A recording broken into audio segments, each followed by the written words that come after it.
எல்லாரும் கேட்குறாங்க, ஏன் இப்போ இருக்கிற பெண்கள் எல்லாம் இப்படி இருக்காங்கன்னு. ஏன் சின்ன சின்ன விஷயத்துக்கெல்லாம் விவாகரத்து வரைக்கும் போறாங்க அப்படின்னு. ஆனா அந்த 4 செவத்துக்குள்ள நடக்கிற அந்த மௌன யுத்தத்தை பத்தி யாருமே பேசுறதே கிடையாதுங்க. காலையில எந்திரிச்சதுல இருந்து ராத்திரி படுக்க போற வரைக்கும் ஒரு மெஷின் மாதிரி ஓடுறோம். காஃபி குடிச்சாச்சு, சமைச்சாச்சு, துணி துவைச்சாச்சு. ஆனா அன்னைக்கு முழுக்க அந்த பொண்ணு மனசுக்குள்ள ஒருத்தர் கூட அவ மனசுல என்ன இருக்குன்னு கேட்டு பேசலையேன்னு வருத்தம் இருக்கு. இது யாருக்காவது தெரியுமா? ஒரே ரூம்ல இருந்தாலும் கூட கணவர் ஃபோனை நோண்டிட்டு இருக்கும்போது இவங்க அவரோட முகத்தையே பார்த்துட்டு இருப்பாங்க, ஏதாவது பேசுவாரான்னு. ஆனா அந்த மனுஷன் ஒரு தடவை கூட நிமிர்ந்து பார்க்க மாட்டாரு. அப்போ வர்ற அந்த தனிமை இருக்கே, அது வந்து மரணத்தை விட கொடுமையா இருக்கும். பக்கத்துல ஆள் இருந்தோ நம்ம அனாதையா நிக்கிறோம் பாருங்க. அந்த வழி தான் எமோஷனல் ட்ராப்போட முதல் படின்னே சொல்லலாம். இப்போ நான் பேச போறது நிறைய பேருக்கு கசப்பா கூட இருக்கலாம். ஆனா இதுதான் உண்மையும் கூட. சரி, இப்போதான் அந்த ஆபத்து வருது. மனசு அப்படியே காஞ்சு போய் ஒரு சொட்டு அன்புக்காக ஏங்கிட்டு இருக்கும். அப்போதான் இன்ஸ்டாகிராம்லேயோ ஃபேஸ்புக்லேயோ ஒரு மெசேஜ் வரும். ஹாய்னு ஆரம்பிச்சு, ஏன் இன்னைக்கு டல்லாக இருக்க அப்படின்னு கேட்பாங்க. வீட்டுக்குள்ளே இருக்கிற மனுஷனுக்கு தெரியாத அந்த டல்லு எங்கேயோ இருக்கிற ஒரு அந்நியனுக்கு தெரியுதுன்னு நினைக்கும் போது மனசு அங்கே ஒரு நிமிஷம் நிற்கும். இவராவது நம்மளை புரிஞ்சுக்கிறாரே அப்படின்னு ஒரு சின்ன சந்தோஷம் வரும். ஆனால் நல்ல கவனிங்க, இதுதான் அந்த ட்ராப்பு. வீட்டுக்குள்ளே இருக்கிறது ஒரு இரும்பு சங்கிலினா வெளியே தெரிகிற அந்த அன்பு ஒரு தங்க சங்கிலி. ரெண்டுமே அடிமைத்தனம்தான். அந்த அந்நியன் பேசுகிற அந்த தேன் கலந்த வார்த்தைகள் உங்கள் தனிமையை பயன்படுத்தி உங்களை வளைக்க பார்க்குற ஒரு தூண்டில் முள். இப்போ உங்களுக்கு புரியும், வீட்டில் இருக்கிறது ஒரு இரும்பு சங்கிலின்னு சொன்னேன், வெளியில் தெரிகிறது தங்க சங்கிலின்னு சொன்னேன். ஆக மொத்தத்தில் இது ரெண்டுமே சங்கிலி தான். வெளியிலேருந்து பேசும்போது அது வந்து நமக்கு தங்கத்திலான சங்கிலி மாதிரியே தெரியும். ஸோ வீட்டில் இருக்கவங்க இரும்பு சங்கிலியை கொண்டு நம்மளை கட்டி வச்சிருக்க மாதிரியே தோணும். இதுதான் இதுக்கான வித்தியாசம். உங்கள் தனிமையை பயன்படுத்தி உங்களை வளைக்க பார்க்குற ஒரு தூண்டில் முள் தான் இது. வீட்டுக்குள்ள அன்பு கிடைக்கலன்றதுக்காக குப்பையில் போயிட்டு யாரும் தங்கம் தேட மாட்டாங்க இல்லைங்களா? ஆனால் இந்த எமோஷ்னல் வலையில விழுற பெண்கள் அதைத்தான் செய்கிறாங்க. இன்னைக்கு வீடியோவில் இதை பற்றி தான் நம்ம ரொம்பவே டீப்பாக பேச போகிறோம். இதுலேருந்து எப்படி மீண்டு வர்றது அப்படின்றத பற்றியும் பேச போகிறோம். இந்த மாதிரி பயனுள்ள தகவல்களுக்கு நம்மளோட ஸ்ரீ பிரீஸ் பிரே சேனலை சப்ஸ்கிரைப் பண்ணிக்கோங்க. கூடவே இருக்க பெல் ஐக்கானையும் கிளிக் பண்ணிக்கோங்க. திருமணம் அப்படின்றது வெறும் 2 பேர் மட்டும் இணைஞ்சு வாழ்றது மட்டும் கிடையாது. இரு மனங்கள் பகிர்தலும் கூட. ஆனால் பல நேரங்களில் அது இயந்திரத்தனமாக தான் மாறிடுது. இதுக்கான முக்கியமான காரணங்கள்லாம் என்னென்னு பார்க்கலாமா? ஆரம்ப காலத்தில் இருந்த அந்த ஆர்வம் மெல்ல மறைஞ்சு வீட்டு வேலை, குழந்தைங்க, பண தேவை அப்படின்னு உரையாடல்கள் எல்லாம் கடமையாக மாறும்போது தனிமை ஆரம்பிக்குது. ஒரு பெண் தன் சோர்வையோ இல்லாட்டி கவலையையோ சொல்லும்போது, இதெல்லாம் ஒரு விஷயமா, இல்லாட்டி நான் மட்டும் உழைக்கலையா அப்படின்ற அந்த ஒரு வார்த்தை, இதை வந்து ஒற்றை வரியில அந்த உணர்வு வந்து நிராகரிக்கப்படும் போது பெருசா விரிசலை ஏற்படுத்துது. கணவர் தன்னோட மனநிலைய தானாவே புரிஞ்சுக்கணும் அப்படின்னு பல பெண்கள் எதிர்பார்க்கிறது. ஆண்கள் அதை உணர தவறுறது ஒரு பெரிய இடைவெளியை உருவாக்குகிறது. சரி, அவருக்கு தான் உணர்ற கெப்பாசிட்டி இல்லையே, நாமளாவது சொல்லி புரிய வைப்போம் அப்படின்னு இந்த பெண்களும் நினைக்கிறது கிடையாது. ஒரே சோஃபாவில் அமர்ந்துட்டு இருப்பாங்க, ஆனால் ஆளுக்கு ஒரு ஃபோனில் வேறொரு உலகத்தில் இருப்பாங்க. இது வந்து ஃபிசிக்கல் ப்ரெசன்ஸ் இருந்தும் மென்டலி ஆப்சன்ஸை உருவாக்குது. உறவு மெல்ல மெல்ல வலுவிழுக்கிறத சின்ன சின்ன விஷயங்களில் நம்ம பார்க்க ஆரம்பிக்கலாம். கணவன் மனைவிக்குள்ளே இருக்கிற உறவுகள்லாம் எப்போ வலுவிழுக்க ஆரம்பிக்குது? பேச வேண்டிய அவசியம் இல்லாமல் போகிறது. எதை சொன்னாலும் எப்படியும் சண்டை தான் வரப்போகுது அப்படின்னு நினச்சிக்கிட்டே பேசாமலே விட்டுறது. பேசி என்ன ஆக போகுது, அதனால ஒரு பலனுமே கிடையாது அப்படின்னு நிறைய பேர் நினைக்கிறதால இந்த இடத்துல அது ஒரு மௌனமாகவே மாறிடுது. தனிமை பழக்கம். கணவர் வீட்டில் இல்லாத நேரமே நிம்மதின்னு மனைவி மனசில் தோண ஆரம்பிச்சிடுது. வெளி நபர்கள் கிட்ட ஆறுதல் தேடுறது, இங்கே தான் ட்ராப் வந்து ஆரம்பிக்குது. வீட்டில் கிடைக்காத அங்கீகாரம் இல்லாட்டி ஆதரவை சமூக வலைத்தளங்களில் இல்லாட்டி நட்பு வட்டத்தில் அதிகமாக தேடுறது. இப்போதான் அந்த ஆபத்தே வர ஆரம்பிக்கும். மனசு அப்படியே காஞ்சு போய் ஒரு சொட்டு அன்புக்காக ஏங்கிட்டு இருக்கும். அப்போதான் இன்ஸ்டாகிராம்லயோ ஃபேஸ்புக்லயோ ஒரு மெசேஜ் வரும். ஹாய்ன்னு ஆரம்பிச்சு, ஏன் இன்னைக்கு டல்லா இருக்கன்னு கேட்பாங்க. ஆல்ரெடி நம்ம வீடியோல சொன்ன மாதிரி தான், வீட்டுக்குள்ள இருக்கிற மனுஷங்களுக்கு தெரியாத அந்த டல்லு எங்கேயோ இருக்கிற ஒரு அந்நியனுக்கு தெரியுதுன்னு நினைக்கும் போது மனசு அங்க ஒரு நிமிஷம் நிற்கும். இவராவது நம்மளை புரிஞ்சுக்கிறாரே அப்படின்னு ஒரு சின்ன சந்தோஷம் வரும். ஆனா கவனிங்க, இதுதான் அந்த ட்ராப்பு. அந்த வெளியால் கொடுக்கிற போலியான அங்கீகாரம் உங்களுக்கு பெருசா தெரியும். கணவர்கிட்ட சொல்ல முடியாத ரகசியத்தை அவங்க கிட்ட சொல்வீங்க. ஒரு கட்டத்துல அது எல்லை மீறும். அப்போதான் நிஜமே புரியும். நீங்க எதை உங்க உண்மையான அன்புன்னு நினைச்சீங்களோ அது உங்களை நடுத்தெருவுல கொண்டு வந்து நிப்பாட்டும். அன்னைக்கு உங்க குடும்பமும் இருக்காது, இந்த தேன் ஒழுகுன பேசின அந்த அந்நியனும் இருக்க மாட்டான். ஏமாந்துட்டோமேன்னு நினைக்கும் போதுதான் காலம் கடந்து போயிருக்கும். உங்க குழந்தைகளோட எதிர்காலம், உங்களோட கௌரவம், இது எல்லாமே அந்த ஒரு சின்ன பலவீனத்துல செதஞ்சு போயிடும். தனிமைக்காக நீங்க கொடுக்கிற விலை இருக்கு இல்லையா, உங்க மொத்த வாழ்க்கையாவே மாறிடும். இதுதான் நான் சொல்ல வர அந்த பயங்கரமான ட்ராப்பு. அப்போ இதுக்கு தீர்வே இல்லையா அப்படின்னு நீங்க கேட்பீங்க. நிச்சயமா இதுக்கு தீர்வு இருக்கு. முதல்ல உங்க கணவர்கிட்ட சண்டை போடுங்க.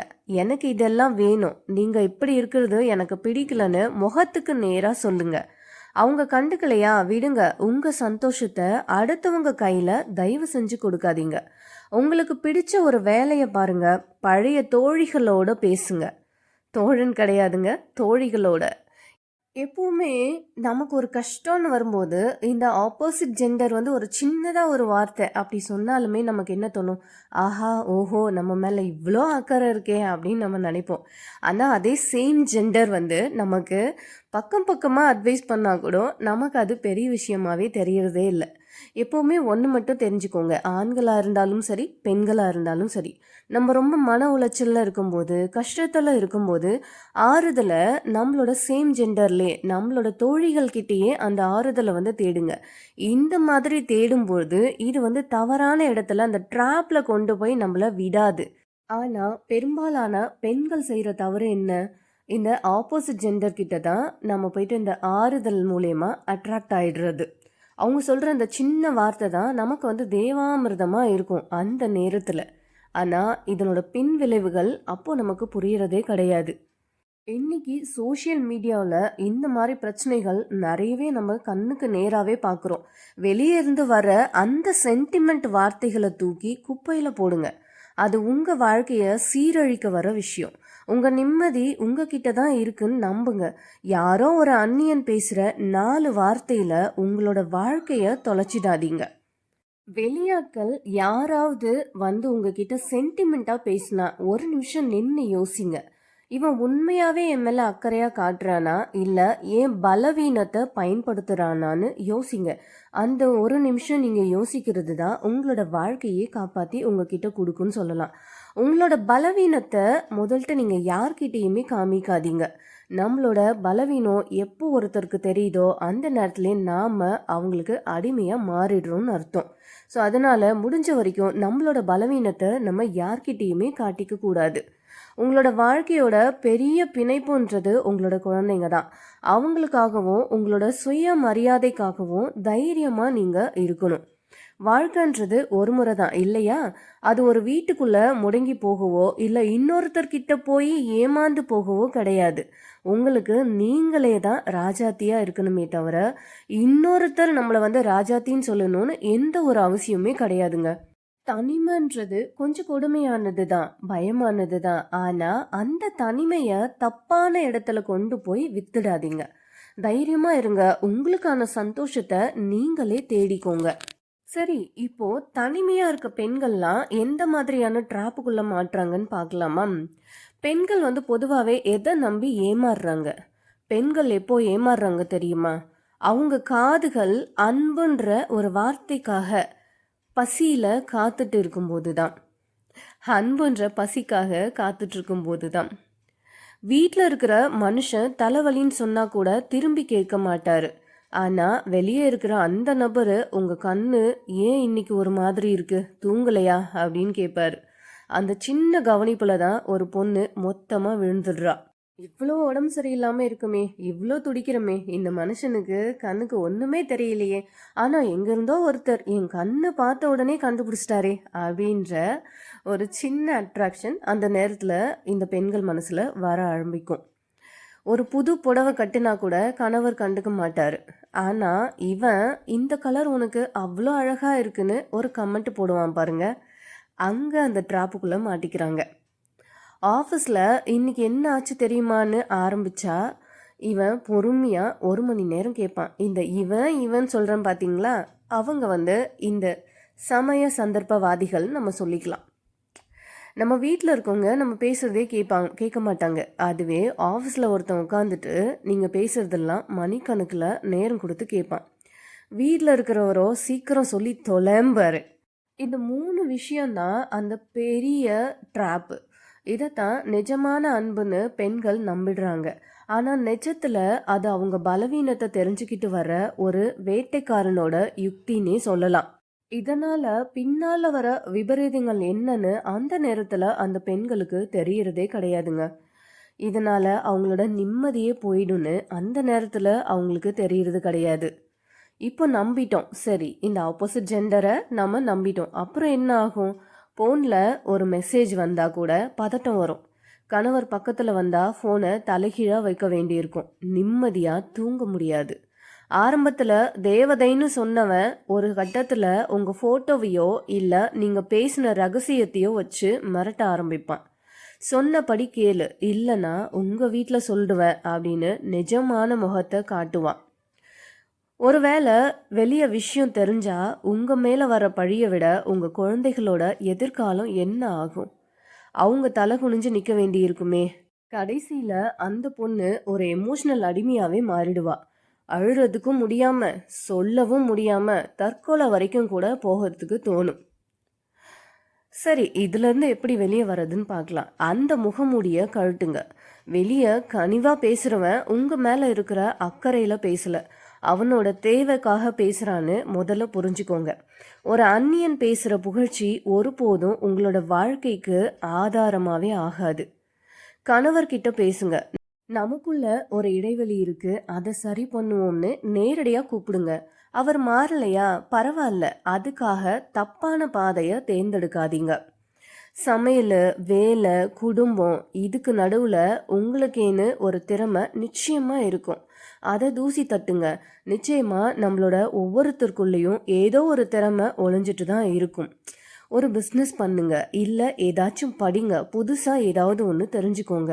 உங்களோட மனசு பிஸியாக இருந்தால் தான் தப்பான எண்ணங்கள் உங்ககிட்ட வராது. சோஷியல் மீடியாவில் வர பாராட்டுகளுக்கு மயங்காதீங்க. உங்களோட பர்சனல் விஷயங்களை தயவு செஞ்சு யார்கிட்டையும் பகிராதீங்க. சோஷியல் மீடியாவில் நீங்கள் நேராக பார்க்குற எதுவுமே ரியல் லைஃப்பில் உண்மையாக இருக்கிறதே கிடையாது. ஸோ அதை நம்பி ஒரு இம்ப்ரெஷனுக்குள்ளே போயிட்டு ஏமாந்து போயிடாதீங்க. ரியல் லைஃப்ன்றது வேறு மாதிரி இருக்கும், சோஷியல் மீடியாவில் இருக்கிற லைஃப்ன்றது வேறு மாதிரி இருக்கும்.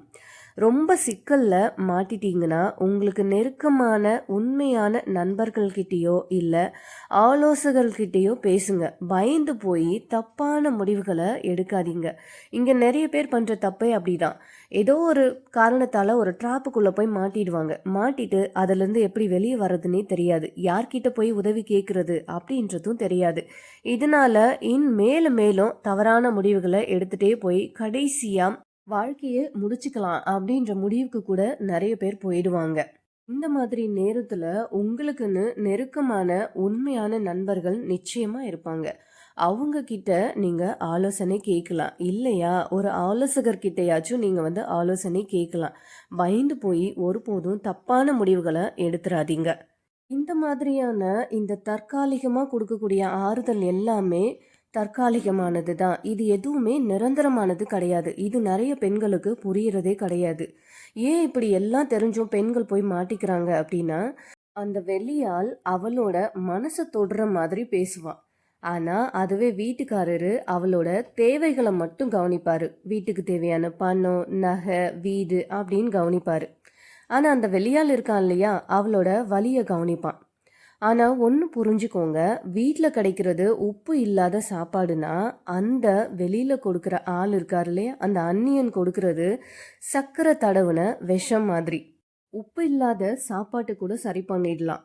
ஆனா, விஷம் ஒரு முறை உள்ள போயிட்டா மீளவே முடியாது. இதுதான் நீங்க புரிஞ்சுக்க வேண்டிய விஷயம். உங்களோட கணவர் உங்களோட அன்றாட தேவைக்காகவும், அத்தியாவசிய தேவைக்காகவும், உங்களோட குழந்தைகளோட எதிர்காலத்துக்காகவும் தான் ஓடிட்டு இருப்பாரு. இந்த நேரத்துல எல்லா நேரங்களும் உங்க கூட டைம் ஸ்பெண்ட் பண்ணி, நான் உன்னோட வலிய கவனிக்கிறேன், நான் உன்னை நேசிக்கிறேன் அப்படின்னு சொல்லிக்கிட்டே இருக்க முடியாது. நாம ஏன் மத்தவங்க கிட்ட இருந்து பாராட்ட எதிர்பார்க்கணும்? ஒருத்தன் வந்து நீ அழகா இருக்கன்னு சொன்னாதான் நீங்க அழகா? இல்லையே, நீங்க ஒரு குழந்தைய பெத்தெடுத்த தேவதை. ஒரு குடும்பத்தை நிமிர்ந்து நிக்க வைக்கிற அச்சாணியா இருக்கீங்க. உங்களோட மதிப்பை நீங்களே குறைச்சிக்கிட்டு யாரோ ஒருத்தன் போடுற அந்த பிச்சைக்காக காத்துட்டு இருக்கக்கூடாது. உங்களை நீங்களே மதிக்க ஆரம்பிச்சா எந்த ஒரு ட்ராப்பும் உங்களை ஒண்ணுமே பண்ண முடியாதுங்க.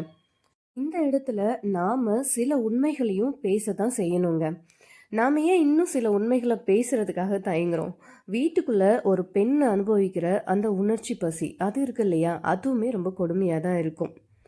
ஒரு பொண்ணு அழுதுட்டு இருந்தா ஏன் அழுறன்னு கேட்காம எரிச்சல் பட்டுட்டு வேற ரூமுக்கு தூங்க போற கணவன்மார்கள் தான் அந்த பெண்ணை வெளியே தேட வைக்கிறாங்க. வேலைக்காரியா மட்டுமே இங்க நிறைய பெண்கள் பார்க்கப்படுறாங்க. காலையில டிஃபனு, மதியம் லஞ்சு, நைட்டு டின்னரு இதையெல்லாம் சரியா செஞ்சுட்டா அவ நல்ல பொண்ணு. ஒரு மனுஷியா அவளுக்குள்ள இருக்கிற ஆசைகளை யாரும் மதிக்கிறதே கிடையாது. இப்போதான் அந்த வெளியாள் வர்றான் பாருங்க, அவன் என்ன செய்வான்? ஒரு புருஷன் உன்னை ஒரு மெஷினா தான் பார்க்குறான், ஆனா நான் உன்னை ஒரு தேவதையா பார்க்குறேன்னு சொல்லுவான். அவன் தான் வீட்டில் இருக்கிற பிரச்சனைய உங்ககிட்ட சொல்லி அனுதாபம் தேடுவான். என் பொண்டாட்டியும் சரியில்லை, உன் புருஷனும் சரியில்லை, நாம் 2 பேரும் தான் கரெக்டுன்னு ஒரு மாய வலைய பின்னுவான். நீங்கள் எப்பெல்லாம் உங்கள் வீட்டு சண்டையை அவன்கிட்ட சொல்கிறீங்களோ அப்போதெல்லாம் அவனுக்கு ஒரு வாய்ப்பு கிடைக்குது. உங்களை வீட்டுக்கு எதிராக தூண்டிவிட்டு அந்த கேப்பில் அவன் உள்ளே வருவான். பெண்கள் என்ன நினைக்கிறாங்கன்னா, அவன் நம்ம மேலே அவ்வளோ அக்கறை வச்சிருக்கான்னு. ஆனால் நிஜம் என்னன்னா, அவனுக்கு தேவை உங்களோட அந்த தற்காலிக பலவீனம் மட்டும்தான். அவனோட தேவைகள் முடிஞ்சிடுச்சுன்னா அவன் உங்களை கேரக்டர்லெஸ் அப்படின்னு சொல்லி தூக்கி போட்டுட்டு போயிட்டே இருப்பான். ஒரு நிமிஷம் இந்த இடத்துல பெண்கள் யோசிச்சு பாருங்க. இப்போ தன்னோட மனைவியும் சரியில்லை, உன்னோட கணவனும் சரியில்லை, நாம தான் கரெக்டான பர்ஃபெக்டான பார்ட்னர் அப்படின்னு சொல்ற அந்த வெளியாள் இருக்கான் இல்லையா? இவ்வளோ அன்பை உங்ககிட்ட காட்டுறதுக்கு பதிலாக அவன் அவனோட மனைவி கிட்ட காமிச்சிருந்தா அவனோட லைஃப் நல்லா தானே போயிருக்கும். இதை நிறைய பெண்கள் வந்து ஒரு நிமிஷம் யோசிக்கிறதே கிடையாது.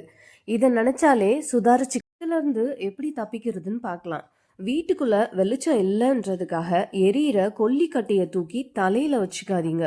ஒரு தப்புக்கு இன்னொரு தப்பு என்னைக்குமே தீர்வே கிடையாது. எனக்கு இது வேணும்னு உரிமையா கணவர்கிட்ட பேசுங்க. கணவர்கிட்ட பேசலனாலும் சண்டையாவது போடுங்க. கணவர்கிட்ட கத்துங்க, சண்டை போடுங்க. எனக்கு நிச்சயமா இது வேணும் அது வேணும்னு உரிமையா கேளுங்க. அவர் கேட்கலையா, உங்க குழந்தைகளுக்காகவும் உங்களுக்காகவும் ஒரு தனி உலகத்தை உருவாக்குங்க. முடிஞ்ச வரைக்கும் சம்பாதிக்க ஆரம்பிங்க. கையில காசு இருந்தா மனசுக்கு ஒரு தைரியம் வரும். அடுத்தவங்க கொடுக்குற அந்த 4 வார்த்தை புகழ்ச்சிக்கு உங்களோட மதிப்பு என்னைக்குமே வந்து இறக்கிடாதீங்க.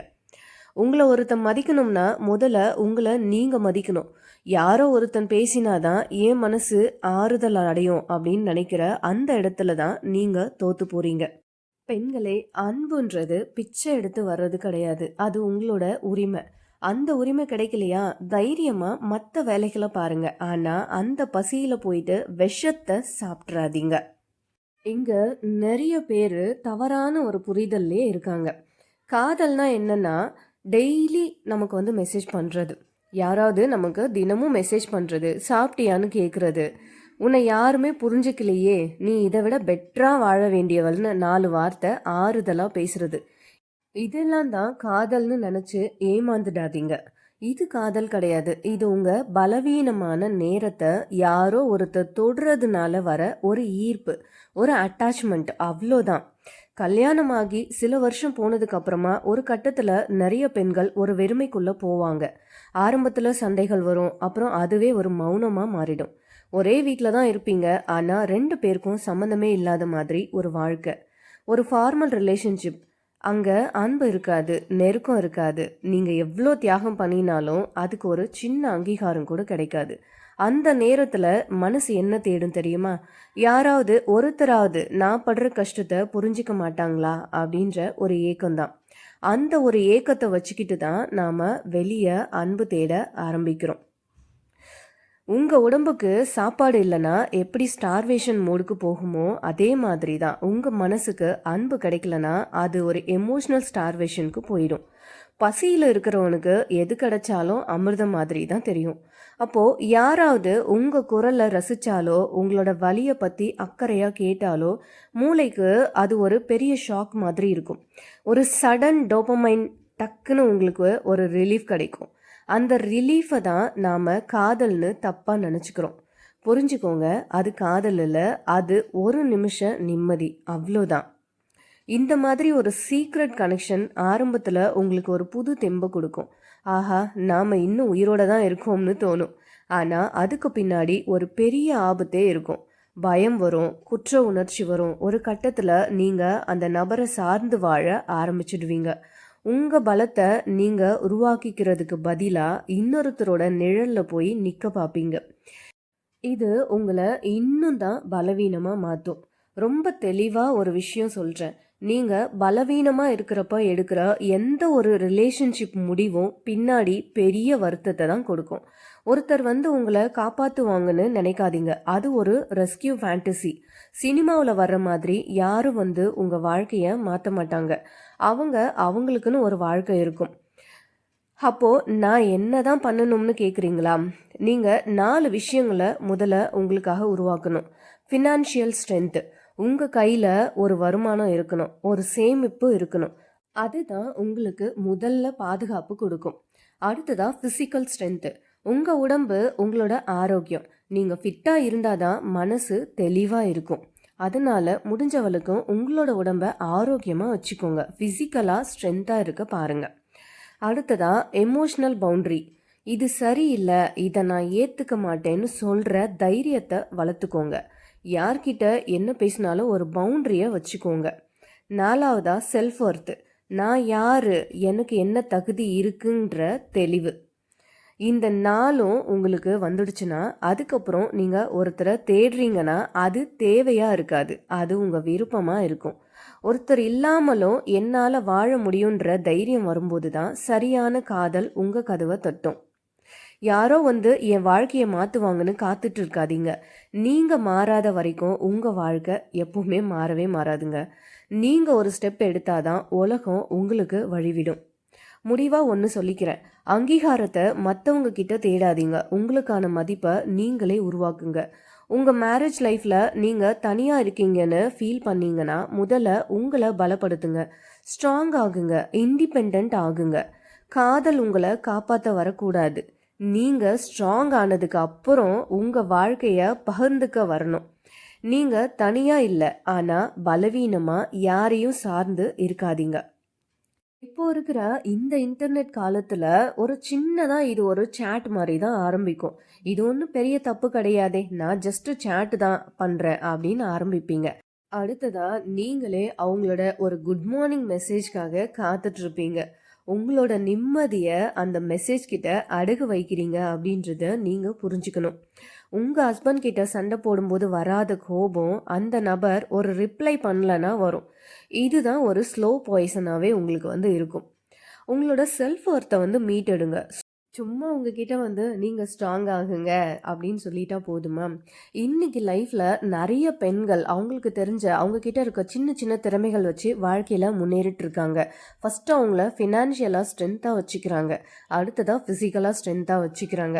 உங்ககிட்ட ஒரு திறமை இருக்கும் இல்லையா, அந்த திறமையை வெளியே கொண்டு வாங்க. ஒரு புது விஷயத்தை கற்றுக்கோங்க, ஒரு லாங்குவேஜ் கற்றுக்கோங்க, இல்லை ஒரு டான்ஸ் கிளாஸ் போங்க, ஒரு யோகா கிளாஸ் போங்க. உங்களுக்கு பிடிச்ச சின்ன சின்ன இந்த மாதிரியான விஷயங்களை செய்யுங்க.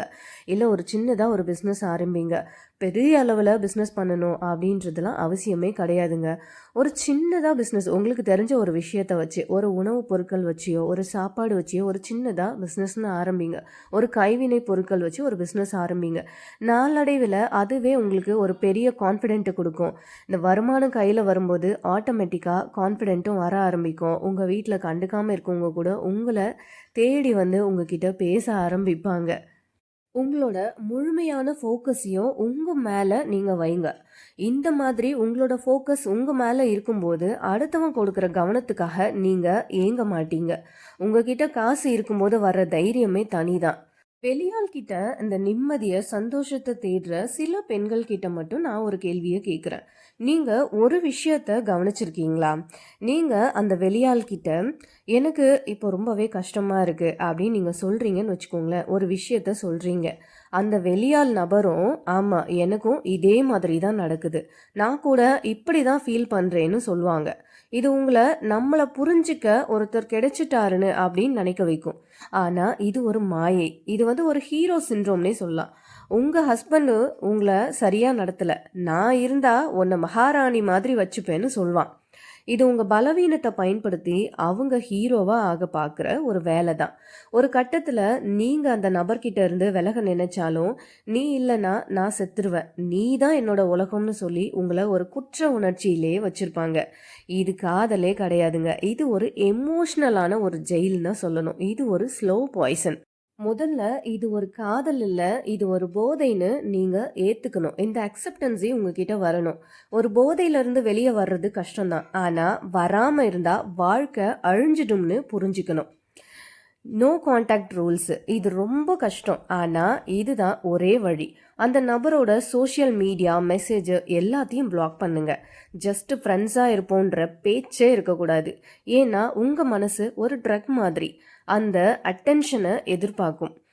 தனிமை வரும்போது பயப்படாதீங்க. அந்த தனிமையில தான் நீங்கள் யாருன்னு உங்களுக்கு தெரியும். அழுக வந்தால் அழுகுங்க, ஆனால் ஃபோன் எடுத்து யாருக்கும் மெசேஜ் பண்ணாதீங்க.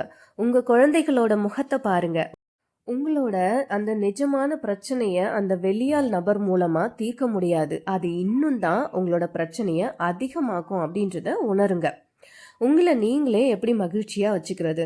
மற்றவங்க ஒரு வார்த்தை சொன்னாதான் நான் சந்தோஷமாக இருப்பேன்ற நிலையை மாற்றுங்க. திருமணத்துக்கு முன்னாடி உங்களுக்கு பிடிச்ச விஷயங்கள்லாம் என்ன? பாட்டு பாடுறதா, இல்லாட்டி ஒரு டிராயிங் பண்ணுறதா, இல்லை சமைக்கிறதா? அதை திரும்ப ஆரம்பிங்க. மொபைலில் வர நோட்டிஃபிகேஷனில் உங்கள் சந்தோஷத்தை தேடாதீங்க. ஒரு சின்னதாக செடி வளர்க்குறதுல ஆரம்பித்து, இல்லாட்டி ஒரு புதுசாக லாங்குவேஜ் கற்றுக்கிறது அப்படின்னு உங்களோட மூளையை ஆரோக்கியமாக வச்சுக்கோங்க. கண்ணாடியை பார்த்து நீ ரொம்ப அழகாக இருக்க, நீ ரொம்ப ஸ்ட்ராங்காக இருக்கன்னு உங்ககிட்ட நீங்களே பேசுங்க. உங்ககிட்ட நீங்கள் எதிர்பார்க்குற அந்த வேலிடேஷனை நீங்களே கொடுங்க. உங்களுக்காக ஒரு புது ட்ரெஸ் எடுங்க. உங்கள் ஸ்கின் கேரை கவனிங்க. நல்லா சாப்பிடுங்க. உங்கள் உடம்பையும் மனசையும் நீங்கள் நேசிக்க ஆரம்பித்தா அடுத்தவங்க கொடுக்குற அந்த பிச்சையான அன்பு உங்களுக்கு தேவையில்லைன்னு தோணும். இப்போது நீங்கள் சமைச்சிட்டு இருக்கீங்கன்னு வச்சுப்போம். உங்கள் ஹஸ்பண்ட் வந்து அதை கண்டுக்கவே இல்லை. அந்த டைமில் ஃபோனில் ஒரு மெசேஜ் வருது, இன்னைக்கு இட்லி சாம்பார் வாசனை செம்மையாக இருக்குன்னு. உடனே உங்கள் மனசு துள்ளுதில்ல. அங்கே தான் ஆரம்பிக்குது ஆபத்து. உங்கள் வீட்டுக்கார்கிட்ட கிடைக்காத அந்த ஒரு நிமிஷ கவனத்தை வேறு ஒருத்தன்கிட்ட தேடுறது பசிக்குதுன்னு சாக்கடை தண்ணியை குடிக்கிறதுக்கு சமம். திருமணத்தில் பிரச்சனைகள் வரும், தனிமை வரும், வலி வரும். ஆனால் அந்த வலியை தீக்கிற மருந்து வேறு ஒருத்தனோட ரிப்ளை கிடையாதுங்க. உங்கள் பிரச்சனையை நீங்கள் தான் சரி பண்ணணும். இல்லைனா அதுலேருந்து தைரியமாக வெளியே வரணும். ஆனால் ஒரு ட்ராப்பில் போய் விழுந்து உங்களோட வாழ்க்கையை தொலைச்சிடாதீங்க. அன்புக்காக ஏங்கி நிற்கிற ஒரு பலவீனமான பொண்ணா இல்லாமல் தன் வாழ்க்கையை தானே செதுக்குற ஒரு சிங்கப்பெண்ணா உங்களை நீங்களே உருவாக்கிக்கோங்க. கடைசியாக ஒன்று மட்டும் சொல்லிக்கிறேன். ஒரு ஆண் வந்து தான் உங்களை தேத்துனாதான் உங்களோட துக்கம் தீரும்னு ஏன் நினைக்கிறீங்க? ஒரு ஆண் வந்து உங்களை பாராட்டுனாதான், நீ அழகா இருக்குன்னு சொன்னாதான் உங்களுக்கு அது சந்தோஷத்தை கொடுக்கும்னு ஏன் நினைக்கிறீங்க? ஒரு ஆண் வந்து உங்களை கவனிச்சாதான் நீங்கள் உயிருள்ள மனுஷியா என்ன? அப்படிலாம் எதுவுமே இல்லைங்க. நீங்க ஒரு உயிர். ஒரு கருவை சுமந்து இந்த உலகத்துக்கே உயிர் கொடுக்கிற சக்தி உங்ககிட்ட தான் இருக்கு. அவ்வளோ பெரிய சக்தி இருக்கிற நீங்க யாரோ ஒரு அந்நியன் அனுப்புற 2 வரி வாட்ஸ்அப் மெசேஜ்க்காகவும் அவன் காட்டுற அந்த போலியான அன்புக்காகவும் உங்களோட வாழ்க்கைய அடமானம் வைக்கலாமா? தனிமையை தப்பா பார்க்காதீங்க. அந்த தனிமையில உங்களை நீங்களே செதுக்கிக்கோங்க. உங்களுக்குள்ள ஒரு லட்சியத்தை உருவாக்குங்க. உங்க குழந்தைகளுக்கு நீங்க தான் ரோல் மாடலா இருக்கிறீங்க. நாளைக்கு உங்க பொண்ணு உங்களை பார்த்து எங்க அம்மா எவ்வளோ கஷ்டம் வந்தோம் சிதையாம நின்னாங்கன்னு சொல்லணுமே தவிர எங்க அம்மா ஒரு வலையில போய் விழுந்தாங்கன்னு சொல்லக்கூடாது. வெளியே இருக்கிற அந்த வேட்டைக்காரன் போடுற தூண்டில் முள்ளுக்கு தயவு செஞ்சு பலியாகாதீங்க. அவன் கொடுக்கறது அம்பு இல்லை, உன் பலவீனத்துல அவன் செய்யற பிஸ்னஸ். உங்களை நீங்களே நேசிக்க ஆரம்பிச்சிட்டா இந்த உலகத்துல எந்த ஆம்பளையாலும் உங்களை ஒரு ட்ராப்புக்குள்ள அடக்கவே முடியாதுங்க. வீட்டுக்குள்ள வெளிச்சம் இல்லையா, பரவாயில்ல, அந்த இருட்டுல உங்களே நீங்க ஒரு தீபமா மாத்திக்கோங்க. ஆனா அந்த இருட்டுல இருந்து தப்பிக்க போயிட்டு ஒரு காட்டு தீய வீட்டுக்குள்ள கொண்டு வந்துடாதீங்க. காட்டு தீ வீட்டுக்குள்ள வந்தா என்ன நடக்கும் யோசிச்சு பாருங்க. நான் சொல்லி தான் தெரியணும்னு உங்களுக்கு அவசியம் கிடையாது. நீங்க தான் உங்களுக்கு ராணி. உங்களுக்கான அரியாசனம் உங்க கையில தான் இருக்கு. உங்களோட கணவர் உங்களை மதிக்கலையா, அது அவரோட தப்பு. ஆனா அதுக்காக நீங்க உங்களோட மதிப்பை குறைச்சிக்கிட்டு யாரோ ஒரு அந்நியன் கிட்ட போய் நிக்காதீங்க. பிச்சை எடுக்கிற அன்பு என்னைக்குமே நிலைக்காது. வீட்டுக்குள்ள கிடைக்காத அந்த சின்ன கவனிப்பு வெளியே கிடைக்கும்போது அது ஆரம்பத்துல இனிக்கும். ஆனா அது தற்காலிகமானது தான். ஒரு காணல் நீருக்காக தாகத்தோட இருக்கிற உன் நிஜ வாழ்க்கைய தொலைச்சிடாதீங்க. உன்னோட எமோஷ்னல் பலவீனத்தை வெளியே சொல்லும்போது அங்கே வர்றவன் ஒரு ஹீலராக இருக்க மாட்டான். அவன் ஒரு வேட்டைக்காரன். உன் கஷ்டத்தை சொல்லி அவன்கிட்ட அனுதாபம் தேடாதீங்க. அது அவனுக்கு நீங்களே கொடுக்குற ஒரு ஆயுதமாக இருக்கும். நீங்கள் எடுக்கிற ஒவ்வொரு தவறான முடிவும் உங்களை மட்டும் பாதிக்காது, உங்களையே நம்பி தெய்வமாக நம்பி இருக்கிற உங்களோட குழந்தைகளையும் பாதிக்கும். அவங்களுக்காகவாது அந்த போலியான மாய வலையை அறுத்துட்டு வெளியே வாங்க. இன்னொருத்தர் உங்களை காப்பாற்றுவாங்கன்னு காத்துட்டு இருக்காதீங்க. உங்களுக்குள்ள இருக்கிற சக்தியை நம்புங்க. பிஸியா இருக்க வச்சுக்கோங்க. உங்களை நீங்க பிஸியா வச்சுக்கோங்க. சாதிச்சு காட்டுங்க. உங்களை தேடி அன்பு வர்ற மாதிரி உங்களை நீங்களே செதுக்கிக்கோங்க. வலைகளை தகர்த்தெறியுங்கள். உங்களை நீங்களே நேசியுங்கள். நன்றி. இன்னொரு நாள் இன்னொரு பயனுள்ள தகவலோட உங்களை சந்திக்கிறேன். இன்னும் நம்ம ஷீ பிரீட்ஸ் பிரேவ் சேனலும் சப்ஸ்கிரைப் பண்ணாம பாக்குறவங்க சப்ஸ்கிரைப் பண்ணிக்கோங்க. கூடவே இருக்க பெல் ஐக்கானை கிளிக் பண்ணிக்கோங்க. நன்றி.